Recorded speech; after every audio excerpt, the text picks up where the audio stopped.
$15 ribeye dinner from Danny J's, or the delicious cheeseburger from Shamrock. I don't know what to do. Hey, if you've been down to Jimmy John's Field this summer or driven through the city of Utica, you might have noticed some artwork going up on one of the buildings. Today we're talking about the murals going up in the city of Utica.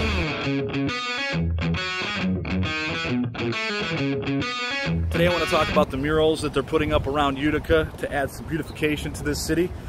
And there's no better person, I think, that we should talk to about these murals than one of the artists.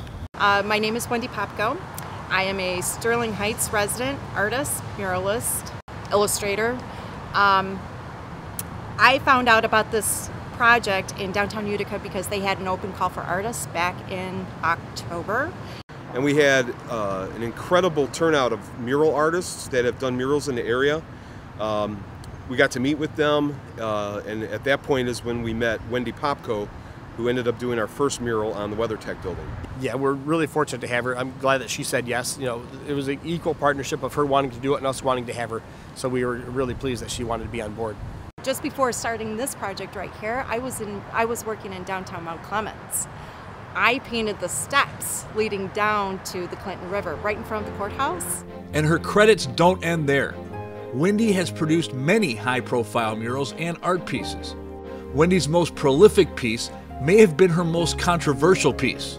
For Art Prize 8 in Grand Rapids, Wendy's art piece Common Core, it didn't win, but it did create quite a buzz. Yeah, and I like that piece. I thought that piece was amazing. I had it looked like an outdoor recreational playground or a water park, and you look at the bottom and the pool's empty, and yeah, I could really appreciate what she did there.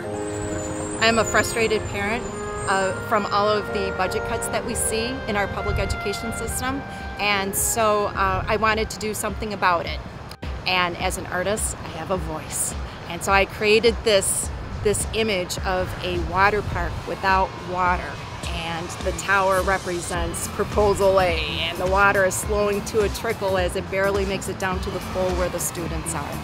And so it's a piece that was painted on, it's 12 feet by 8 feet, and it's painted on 500 sheets of recycled student assignments to represent the loss in funds for our schools. It made them look at what was going on and to think twice about what our action should be in the future for education. Now that we've met the artist Wendy, my question is, where did the idea to put murals in Utica come from? I have to give all the credit to Mayor Tom on the idea for the mural. It was all his idea. As soon as I heard about it, I thought it was an incredible concept, and I enthusiastically jumped on board. I spent some time down in Asheville, North Carolina, where my brother lives, and there's this old dilapidated district, which, as you could tell, was at one point really just abandoned and unused.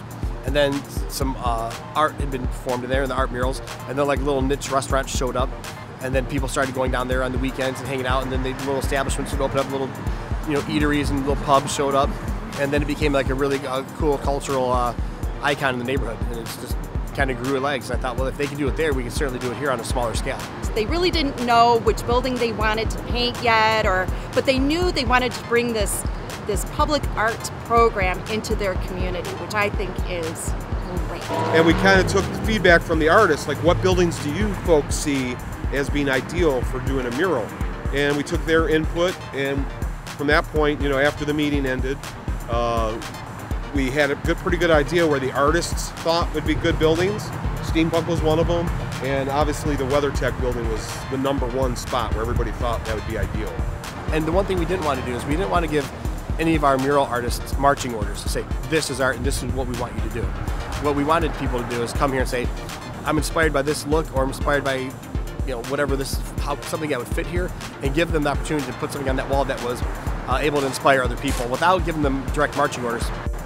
I felt that this community is going in a new, different direction, and I wanted to express that with vibrant colors and something that was more interactive.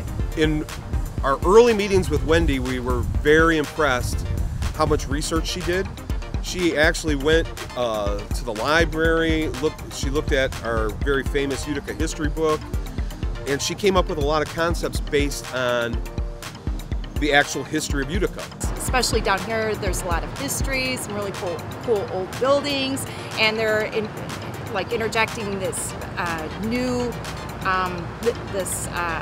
like more modern vibe to the community, and I love the blend of the two. The other part too is you really got to have a little history of Utica to be able to appreciate it too, because Utica was Hogs Hollow.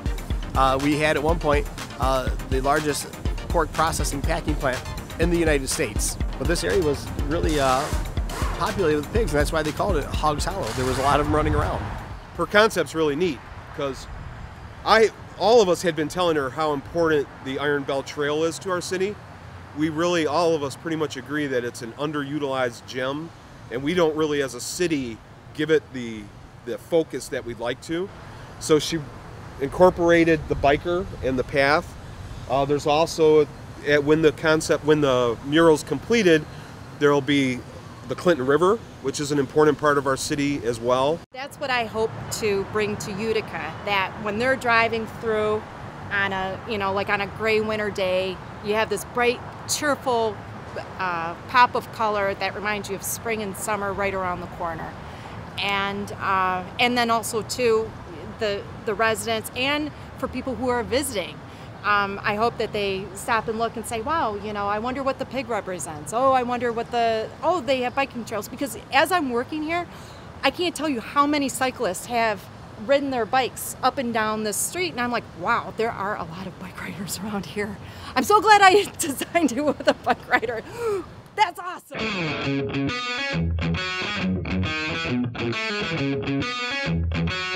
Typically there's two types of murals, either murals that people are taking pictures of or taking pictures in front of.